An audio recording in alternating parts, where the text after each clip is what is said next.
One thing I always tell people is that there are different methods on how to achieve something if you take your time to do the research, right? However, in this video, I'm going to be showing you the method I used in achieving this beautiful top. If this looks like something you're interested in learning, then you have to keep watching. Remember to turn on your post notifications to be notified anytime I upload a new video. And also remember to subscribe to this channel. These are the fabric we're going to be working with. Now you need 1 yard of this and 1 yard of this. And mind you, if you're using 1 yard, your fabric is still going to be remaining depending on the measurements you're working with.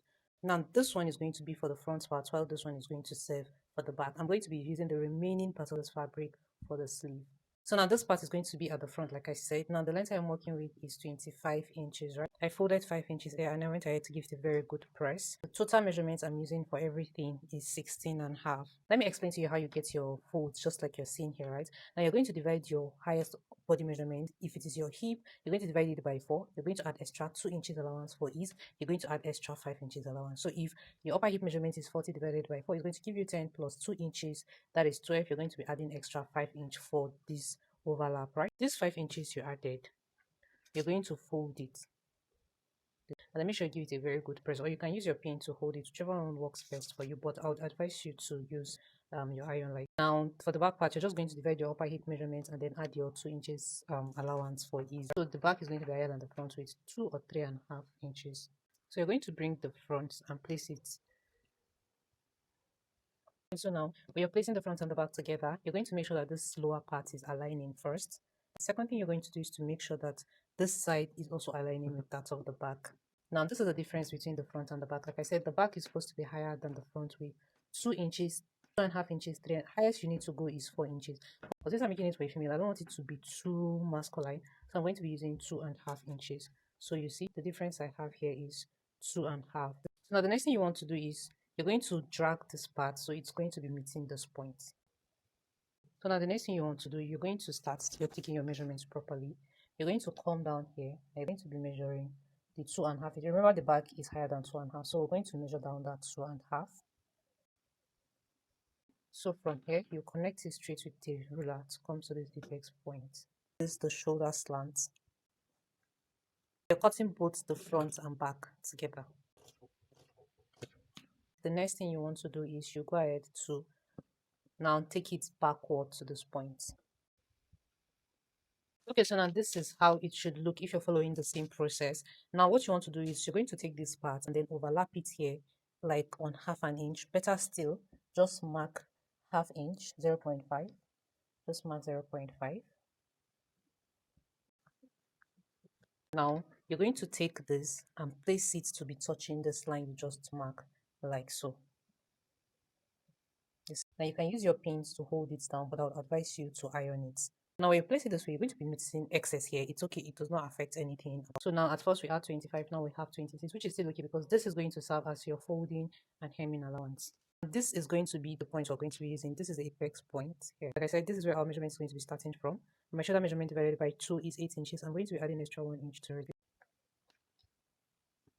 So we have 9 inches here. Now from here, you're going to take your armhole measurements. To know the measurements to take down, you're going to divide your round bust measurement by 4 and you're going to add extra 2.5 inches allowance to it. Okay, so I'll mark 9 here. So now on this 9, the same thing we marked on the shoulder, I'm going to be marking it here, so I'll be able to get a straight line. So now we're going to leave this for now and then come to the neckline. Now this part I want you to pay attention very well. Now you can do 2 ways. You can just go by the standard measurement of 3 inches and just mark your 3 inches here, and then you come down by 3 inches, right? Or the second method, you can measure around your neck, try to divide it by 4. After dividing it by 4, whatever you get, you divide it by 2 again. Okay, so mine is 15 divided by 4, which is giving me 3.75. So I'll divide this again by 2, which is giving me 1.875. I'll approximate it to 2 inches. Now, if you use this method, your neck is not going to be too wide. If you use this 3 inches, you're going to have a very wide neck. So here, this point, I'm going to mark 2.5.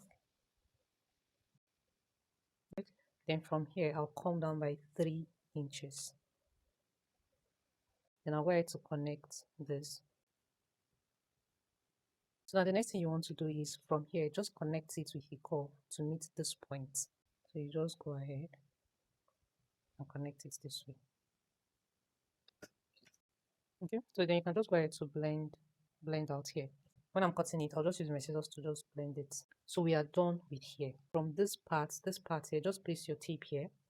Then you go ahead to measure to your bust point, which is 11. From here, not from here, from here to your bust point, so the waistline you're working with, 16 and a half, and to the hip, which is about 24. Here, you divide your round bust measurement by 4, waistline. You divide your round waist measurement by 4. Divide your round upper hip measurement by 4.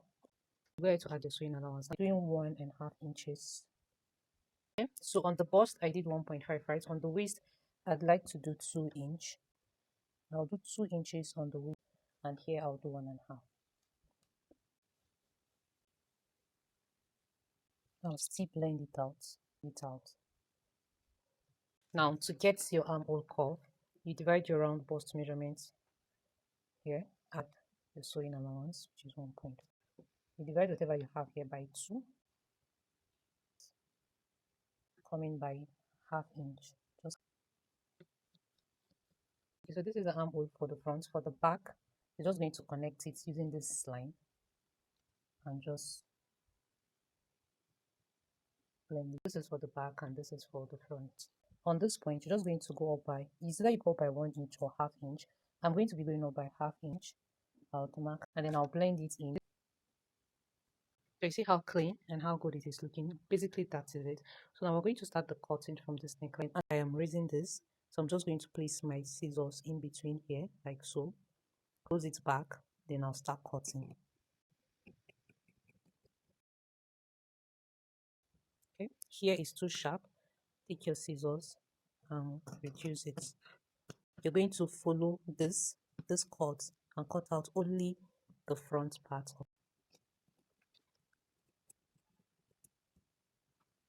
You're going to notch the back. You're going to notch the front. So now the next thing I want to do is I'll cut out the back armhole first, then cut it all the way down. Then the next thing we'll do is to cut out the front.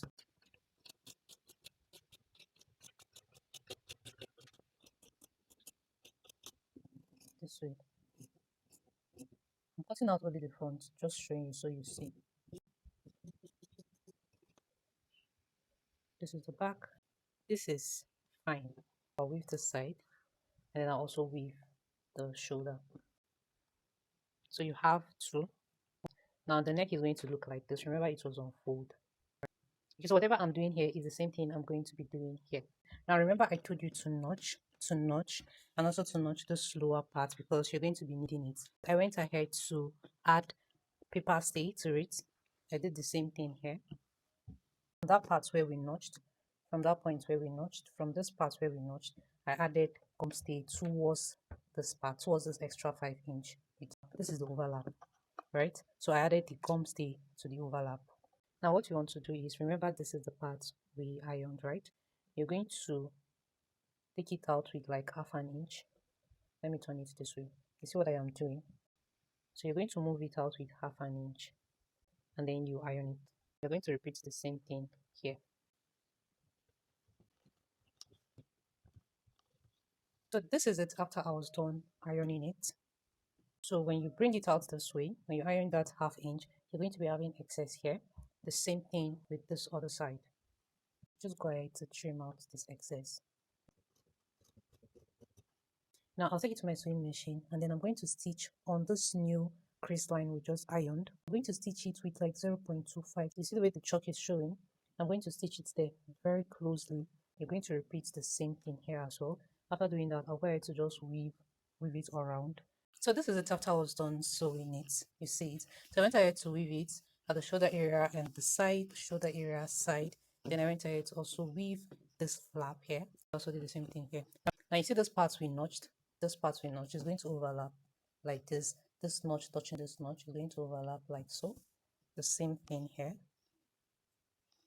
So basically this is it. This is the back. Now I also weaved it by the side and at the shoulder area. So this is the right side facing right side, and then I'll join the shoulder. Now when you're joining the shoulder, please remove this, okay? Don't join it together, everything like this. No, remove this part, then go ahead to join the shoulder. Now after joining the shoulder, you'll notice that here the back part is shorter. After joining the shoulder, just go ahead to bring the front part and make it to stay here equally. Then you go ahead to shape with half an inch. Then you do the same thing, shape it with half an inch. It's a free top, so you can use 1 inch, you can use half an inch, depending on the allowance you added. I'm going to use 1 inch. I'm going to use 1 inch here, 1 inch. Now you can do 0.75, but I'm just going to do 1 inch here. I'll also do 1 inch here. Yeah. So this is it after I was done joining the shoulder, and then I made sure I give it a good press. Now, like I told you, after joining the shoulder, when you bring it down, here is going to relax. This was how it is, right? Like after joining the shoulders like this, then when you bring it down, here will automatically relax.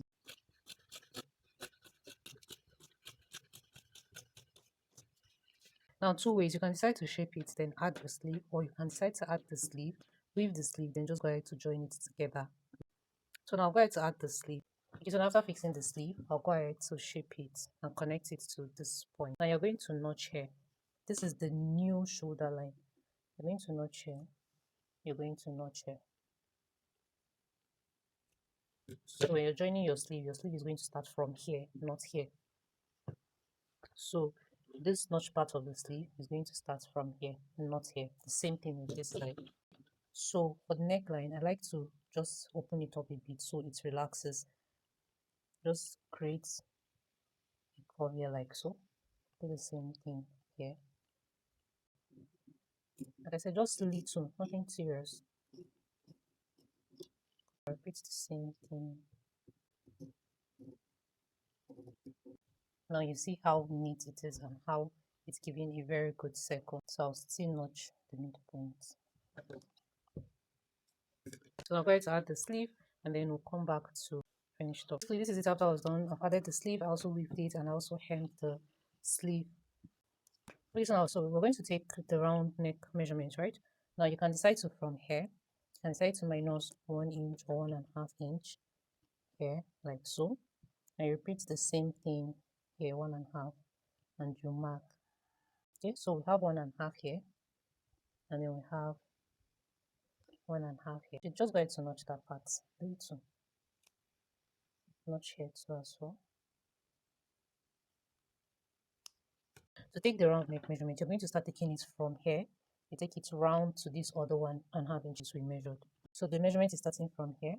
Now remove this. You're not measuring it together with this. So you measure it from here, round to this point.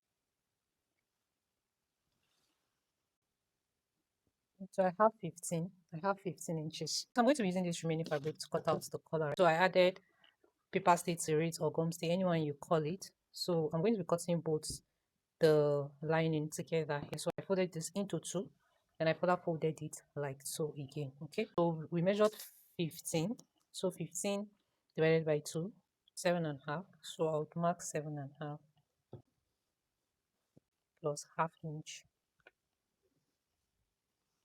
I'm going to use this part as a guideline. So from here, I'm just going to measure up to 4 inch, including the sewing allowance. Here I'm going to be doing 2.5.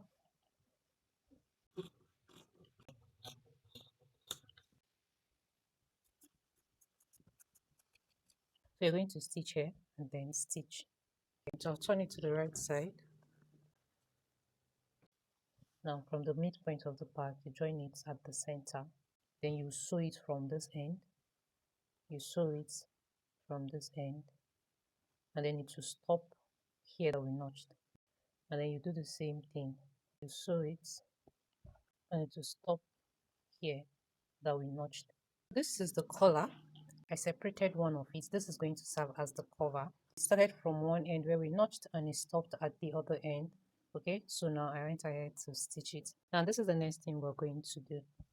You're going to flip it like so, then use your pin to hold it down. And this is the part where we're now going to be using our flap. So now this part where we stitched earlier, you're going to be folding it from that point. Just fold it in backward like this. And then place it over this cover like this. Place this over this like this. You now stitch it. You stitch it following this as a guideline. Stitch it beneath this one. Stitch it till you get to this point. Okay, so you're stitching from here, you stitch it all the way here. So you're repeating the same thing here. So like I said, you stitch it from here and you stop here. You do the same thing and you stop here. Now when you turn it this way, this is what you have. You push this part, you push it out. Now this part is still open, right? So you would come here where you stopped the stitch, you will notch.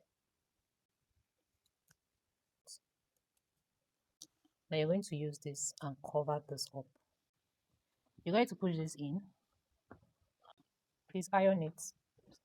Then you see this part, you use it to top stitch. Like you fold it in like so, like this. Stitch from the top of this part, then you stitch it all the way to this end. Also close this up like so and stitch on top.